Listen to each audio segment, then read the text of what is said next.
اعوذ باللہ من الشیطان الرجیم بسم اللہ الرحمن الرحیم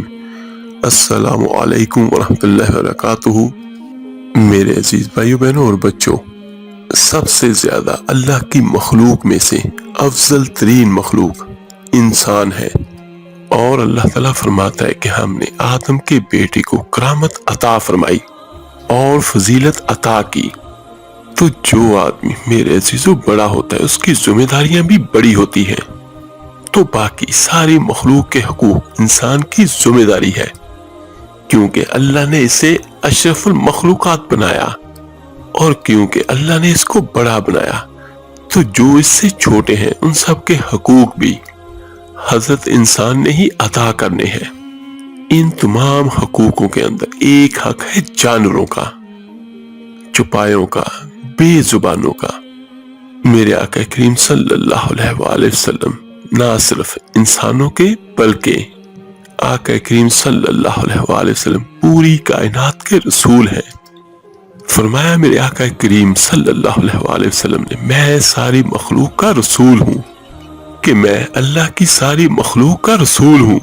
بہت ساری ایسی احادیث ہمیں ملتی ہیں جس میں جانوروں نے آقا کریم صلی اللہ علیہ وآلہ وسلم کی خدمت میں حاضر ہو کر شکایتیں کی اور اپنی تکلیفیں عرض کی۔ میرے آقا کریم صلی اللہ علیہ وآلہ وسلم ایک باغ میں داخل ہوئے، اور جیسے آقا کریم باغ کے اندر داخل ہوئے تھے وہاں پر ایک اونٹ بندھا ہوا تھا۔ تو حضرت ابو درداء رضی اللہ تعالیٰ عنہ فرماتے ہیں کہ اونٹ نے جیسے حضور کو دیکھا تو اس نے رونا شروع کر دیا۔ اصل میں میرے عزیز بھائیو بہنوں اور بچوں، دکھ کوئی پوچھنے والا ہو، کوئی سمجھنے والا ہو تبھی رونا آتا ہے، ہر جگہ تو دکھ سنایا بھی نہیں جاتا۔ تو اونٹ رونے لگا تو حضرت ابو درداء رضی اللہ تعالیٰ عنہ فرماتے ہیں کہ آقا کریم صلی اللہ علیہ وآلہ وسلم اس اونٹ کی طرف بڑھے، اور آقا کریم نے اس کی پشت پر ہاتھ رکھا تو وہ اونٹ اور زیادہ رونے لگا۔ پھر میرے آقا کریم نے اپنے کان مبارک اس اونٹ کے منہ کے پاس کیے تو اس نے کوئی بات کی، تو میرے آقا کریم نے فرمایا، بلاؤ اس کے مالک کو، کہاں ہے؟ وہ جب اس کا مالک حاضر ہوا تو میرے آقا کریم صلی اللہ علیہ وآلہ وسلم نے ارشاد فرمایا، تم اس کی ضرورت سے زیادہ اس پر وزن رکھتے ہو، اسے اذیت دیتے ہو، اسے تکلیف پہنچاتے ہو۔ اور میرے آقا کریم نے مزید فرمایا، جس کا مفہوم کچھ یوں ہے کہ تم اسے وقت پر کھانا اور پانی نہیں دیتے، اور اس کی دھوپ اور چھاؤں کا خیال نہیں رکھتے۔ اور آخری لفظ حدیث کے میرے آقا کریم صلی اللہ علیہ وآلہ وسلم نے فرمایا، تم اس کے بارے میں اپنے رب سے نہیں ڈرتے، اس کے حقوق کے تحفظ کے لحاظ سے تم اللہ کا خوف نہیں رکھتے کہ وہ تمہیں کل کو پوچھے گا اس کے بارے میں۔ تو میرے عزیز بچوں، ایک بات ذہن میں رکھیے گا، جو بھی آپ نے حلال جانور پالنا ہے پالیں، لیکن اس کے حقوق کا تعین اور اس کے حقوق کی ذمہ داری آپ پر ہے، ورنہ کل کو قیامت کے دن اللہ ان سے متعلق آپ کو پوچھے گا۔ تو میرے عزیز بھائی، چلتے ہیں اپنے آج کی ویڈیو کی طرف۔ بلی کی تاریخ یہ ملتی ہے، انسان نے بلیوں کو کئی ہزار سال پہلے سودایا، یعنی پالتو بنایا، اور بلی آج کے دور میں تقریباً پوری دنیا میں ایک پالتو جانور کے طور پر پہچانی جاتی ہے۔ اور یہ بھی تاریخ میں ہمیں ملتا ہے کہ بلیوں کو شروع میں اس لیے سدایا گیا کہ یہ چوہے کھاتی تھی، اور آج بھی جہاں پر اناج کو محفوظ کیا جاتا ہے دنیا میں، تو بلیاں تقریباً اسی مقصد کے ساتھ پالی جاتی ہیں، اور بعض جگہ پر ان کو انسانوں کے دوستوں کے طور پر بھی پالا جانے لگا۔ روایت میں یہ بات موجود ہے کہ اگر بلیاں کھانے میں سے کچھ کھا جائیں یا پانی پی جائیں تو وہ کھانا اور پینا نجس نہیں ہوتا۔ سب سے بڑی بات یہ کہ ہمارے آقا کریم صلی اللہ علیہ وآلہ وسلم کو بلیاں پسند تھیں، اور میرے آقا کریم صلی اللہ علیہ وآلہ وسلم نے بلیوں کو مارنے سے منع فرمایا ہے۔ میرے آقا کریم صلی اللہ علیہ وآلہ وسلم کا بڑا خوبصورت فرمان ہے، بلیوں کو ہرگز مت مارو، اور اگر مارنا مقصود بھی ہو تو روئی کا گولا بنا کر اس سے بلیوں کو مارا کرو۔ اور بہت جگہوں پر بزرگ یہ فرماتے ہیں کہ بلیاں اگر خود بخود کسی کے گھر میں آ کر رہتی ہیں تو یہ بے حد مبارک ہوتا ہے۔ ایسا شخص جو بلیوں سے پیار کرے اور بلیوں کے کھانے اور پینے کا خیال رکھے تو مصیبتیں اور پریشانیاں اس کے پاس نہیں آتی اور اللہ تعالیٰ کی خاص رحمتیں اس پر ہوتی ہیں۔ اور بہت سارے بھائیوں بہنوں کے ذہنوں میں یہ بھی ہے کہ بلی پاک ہے یا ناپاک ہے، اور بلی کا لعاب پاک ہے یا وہ ناپاک ہوتا ہے۔ اور اگر بلی کسی چیز میں منہ مارے جس طرح دودھ ہو گیا یا پانی ہو گیا تو اسلام میں اس کا کیا حکم ہے، اس دودھ کا یا اس کھانے اور پینے والی چیز کے بارے میں، تو وہ بھی میں آپ کو بیان کر دیتا ہوں اسی ویڈیو میں۔ اصل میں کون سے جانور ایسے ہیں جن کا لعاب پاک ہے اور کون سے ایسے جانور جن کا لعاب ناپاک ہے، یہ بھی اللہ تعالیٰ نے ہمارے لیے بہتری رکھی ہوئی ہے۔ تو اس میں جو ضابطہ ہمیں اسلام دیتا ہے وہ یہ ہے کہ لعاب کا دار و مدار اس جانور کے گوشت کے حلال اور حرام ہونے پر ہے۔ اگر کوئی بھی جانور ایسا ہے جو شرعی لحاظ سے حلال ہے تو اس کا لعاب بھی پاک ہوگا، یعنی تھوک۔ اور اگر کوئی ایسا جانور جس کا گوشت حلال نہیں حرام ہے تو اس کا لعاب بھی ناپاک ہوگا، کیونکہ جو لعاب ہے یہ گوشت سے ہی بنتا ہے، اور جو حکم گوشت کا ہوتا ہے وہی اسلام ہمیں حکم اس کے لعاب کا دیتا ہے۔ لیکن بلی کے متعلق کہ بلی کا گوشت تو حرام ہے لیکن اس کا جھوٹا پاک ہے،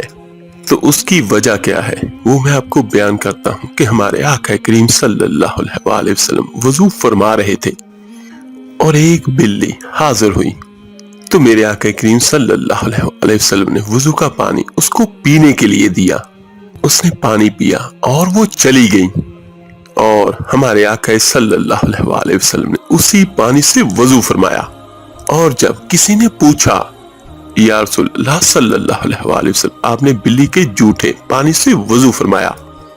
تو میرے آقا کریم صلی اللہ علیہ وسلم نے ارشاد فرمایا جس کا مفہوم کچھ یوں ہے کہ بلی ایک ایسا جانور ہے جس کا گھر میں بار بار آنا اور مسلسل آتے رہنا لگا رہتا ہے، تو اگر اس کے جھوٹے کو ناپاک کہا جائے تو اس صورت میں حرج کثیر لازم آئے گا اور لوگ مشقت میں پڑ جائیں گے۔ تو اس علت کی بنا پر میرے آقا کریم صلی اللہ علیہ وسلم نے ارشاد فرمایا بلی کا جھوٹا ناپاک نہیں ہے۔ تو لہٰذا اگر بلی نے پانی کے اندر یا دودھ کے اندر منہ ڈالا ہو اور اس کا لعاب بھی شامل ہو گیا، تو اگر تو اس گھر والوں کے پاس یہ گنجائش ہے، ان کے وسائل ہے کہ وہ دوسرا دودھ یا پانی لے سکتے یا کھانے پینے کی چیز جو بھی بلی کی وجہ سے ہوئی اس کو لے سکتے ہیں، نہیں تو ایسی صورت میں دوسرے کھانے پینے کی چیز کو استعمال کرنا چاہیے۔ یعنی جس طرح بلی نے دودھ پہ منہ مار دیا، تو اگر اللہ تعالیٰ نے ہمت دی ہو تو دوسرا دودھ لے لیں، کیونکہ اس دودھ کو استعمال کرنا کراہت میں آتا ہے۔ لیکن اگر کسی اللہ کے بندے یا بندی کے پاس گنجائش نہ ہو اور وہی دودھ موجود ہو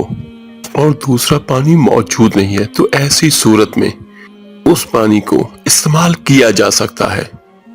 اور دوسری ایک حدیث میں ہے میرے آقا کریم صلی اللہ علیہ وسلم نے ارشاد فرمایا، یہ ارشاد ان لوگوں کے لیے ہے جو جانوروں پر ظلم کرتے ہیں، زیادتی کرتے ہیں۔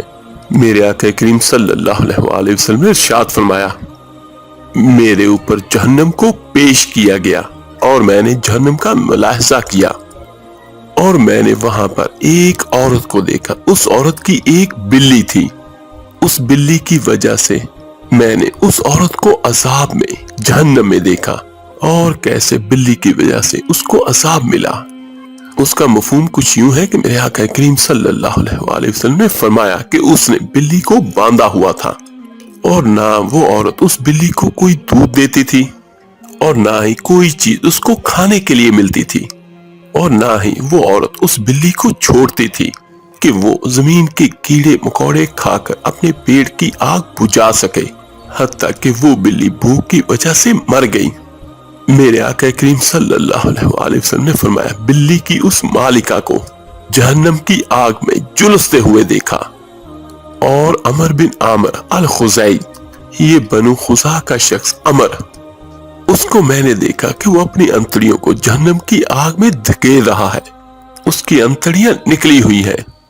اور جہنم کی آگ میں گھسیٹتی ہوئی اس کی انتڑیاں جا رہی ہیں، اور یہ پہلا شخص تھا جس نے صاحبہ بنائے ہوئے تھے، یعنی جانوں کے کان چیر دیے اور انہیں بتوں کے نام پہ چھوڑ دیا۔ یعنی سب سے پہلے بت پرستی کا آغاز کرنے والا عرب میں بنو خزاعہ کا عمر بن عامر یہ شخص تھا۔ تو میرے آقا کریم صلی اللہ علیہ وسلم نے فرمایا کہ اس کو میں نے جہنم میں اس حالت میں دیکھا، کیونکہ اس دنیا میں جتنے لوگ بھی بت پرستی کریں گے ان سب کا گناہ اس شخص کے نامہ اعمال میں بھی درج ہوگا۔ اور یہاں پر یاد رکھیے گا، اگر کوئی اچھا کام کرے اور دنیا میں اس کو دیکھ کر کوئی بھی اچھا کام کرے گا تو اس کا ثواب اس بندے کے نامہ اعمال میں بھی جائے گا، اور اگر کوئی معاذ اللہ برائی کا کام کرتا ہے تو اس کو دیکھ کر جو بھی برے کام کرے گا تو اس کا گناہ اس کے نامہ اعمال میں بھی لکھا جائے گا۔ تو یہاں پر ایک چیز تو ہمیں یہ سیکھنے کو ملتی ہے کہ کوشش کریں جتنا بھی زیادہ سے زیادہ ہو سکتا ہے نیکی کو عام کریں اور برائی کو ہمیشہ ہمیشہ کے لیے دفن کر دیں۔ تو میرے عزیزو، یہ میں نے آپ کو بیان کیا ہے کہ بلیاں اگر گھر میں پالتے ہیں تو جس طرح میرے آقا کریم صلی اللہ علیہ وسلم کا فرمان ہے اسی حساب سے انہیں رکھیں، کیونکہ ایک نہ ایک دن آپ کو ان کا بھی جواب دہ ہونا پڑے گا۔ اور دوسرا ایک سب سے اہم بات میں آخر میں پیش کرتا ہوں کہ اسلام میں بدشگونی کا تصور، میرے آقا کریم صلی اللہ علیہ وسلم نے فرمایا میری امت کے 70,000 لوگ بغیر حساب کے جنت میں داخل ہوں گے۔ یہ وہ لوگ ہوں گے جو جھاڑ پھونک نہیں کراتے، بدشگونی نہیں لیتے اور اپنے اللہ پر بھروسہ کرتے ہیں۔ سبحان اللہ، یعنی دین اسلام میں بدشگونی کا کوئی تصور نہیں، جیسا کہ کوئی یہ کہے کہ بلی نے راستہ کاٹ لیا یا کوئی اور بدشگونی لیتا ہے تو اللہ کے واسطے ان تہمات سے اپنی جان چھڑائے، نہ اپنی دنیا تباہ کرے اور نہ ہی اپنی آخرت کو تباہ کرے۔ اللہ تعالیٰ سے دعا ہے اللہ تعالیٰ آپ کو، مجھے، ہم سب کو صحیح معنوں میں دین اسلام پر چلنے کی توفیق عطا فرمائے، آمین ثم آمین۔ آپ میرے لیے دعا کیجیے گا، میں آپ سب کے لیے ضرور دعا کروں گا۔ اس ویڈیو کو لائک اور شیئر ضرور کیجیے گا صدقہ جاریہ سمجھ کر۔ تو ملتے ہیں جلدی انشاءاللہ تعالیٰ ایک نئے وظیفے اور عمل کے ساتھ۔ اپنا بہت بہت خیال رکھیے گا۔ اللہ حافظ۔ صلی اللہ علیہ وسلم